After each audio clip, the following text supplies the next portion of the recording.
What's up, YouTubers? I'm wearing on my daddy's armor. This is my helmet that I set up. It's pretty awesome, but it's really cheap. I have a GoPro in the front. I have a really cheap bike in my helmet. Now I'm gonna do a dance. Let's get this thing.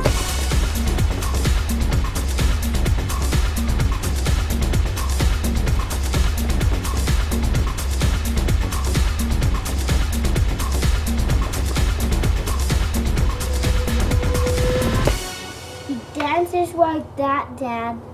Awesome. Okay, here we have the setup that I use. It is ridiculous. It is possibly the cheapest and maybe the worst setup you'll ever see, but it works for me. You know, I can't get all high tech on a teacher's salary, so this is what I do. Right, Nix? Yeah. Here we have the magnetic GoPro a la accidental broadcast. This is just a neodymium magnet that I've got on there, and I use silicone to glue it onto an old GoPro that I got for 75 bucks. Are you cold, dude? No? Okay, we'll keep going. If you look up here under the helmet, oh, right like there, you can see that I have JB welded a little metal bracket from Lowe's. I think it was like, or no, Home Depot. I think it was like, I don't know, 75 cents. And I just kind of trimmed it off with some metal trimmers. Whoa! To be kind of a nice angle there. And as you can see, this thing is on there pretty good. I mean, it just slams up against there, and then it's on there. The nice thing is when you're riding around, you can turn it, you know, just kind of turn it around. That thing is really on there. In fact, I've only had it come off once ever as I've crashed, and that was on the big one where I broke ribs.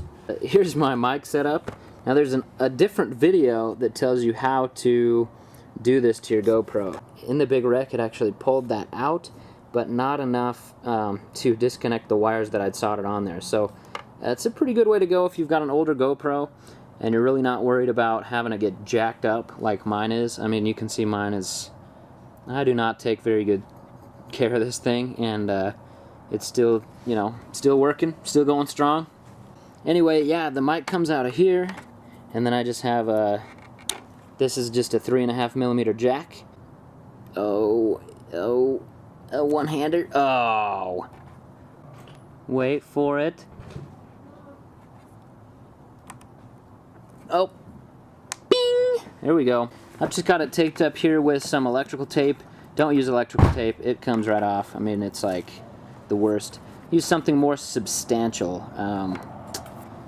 Duct tape does the trick, as I will show you here. I just kind of have my wire running back through here.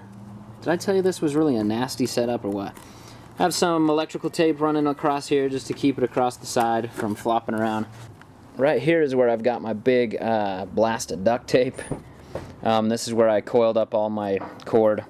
And then from there, the cord just runs down through there. I've got a little bit of tape there, and then it runs through there, and I just run that cord along my cheek pad up into the front with some more of the KLR Dual Sport's best friend fluorescent orange duct tape. And there's my mic. I'm going to tear the mic out so you can kind of see what happens in there. Notice that I haven't put the mic right in front. It's to the side a little bit, and that gets rid of a lot of the Darth Vader breathing, but not even close to all of it. Okay, so here is my microphone. What I did, I think this was off of one of my son's toys or something like that. This is just kind of like a foam thing that I pulled, that I, you know, slid over this little doinky mic. And then inside here, my brother found some, like, I don't know, my mom has this huge goat hair thing that she thinks is awesome. Like, it's like the bearskin rug that you lay in front of the fireplace. Is it goat hair? Is it sheep? I think it's sheep. I think it's wool. Anyway, it's like a literal skin that she got from Costco or something like that. Anyway, my brother cut off a little nub of that, and then we stuffed it down in there. So this is just a thing off of like a toy, and then he stuffed that freaking wool straight off of the sheepskin down in there to muffle the wind as good as possible.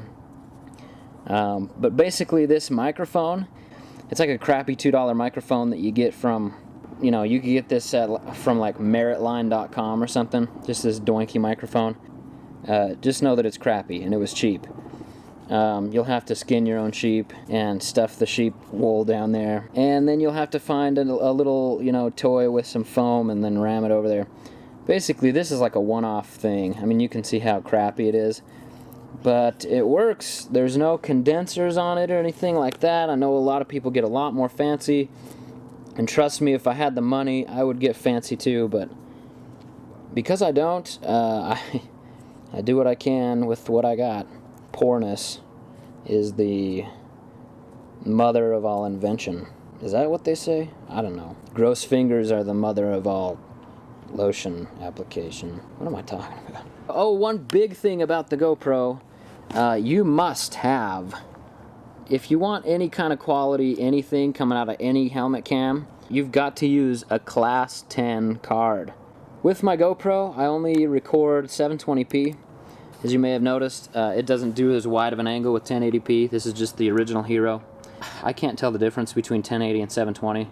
That's probably because all of my equipment that I watch this stuff on is super small screen. But anyway, that's what it is. Pretty basic, pretty easy. Love accidental broadcast idea of the magnetic GoPro. I feel super lame because Moto Trippin' just barely did his setup. Man, if you look on my Facebook page, you know that I actually had it in mind to put on my stuff before Moto Trippin' did. I'm not just ripping him off. Even though I probably should, because he's awesome. Here's a question for you guys. I don't know if you can see it real clearly. I scuffed this helmet up pretty bad when I crashed. I just kind of dragged my head through the dirt for about 50 feet. If you scuff the paint on your helmet, I'm guessing that the integrity of the helmet is still good, right? Right? Yes or no? Tell me whether I should keep this helmet or get a new helmet. Let's get this thing.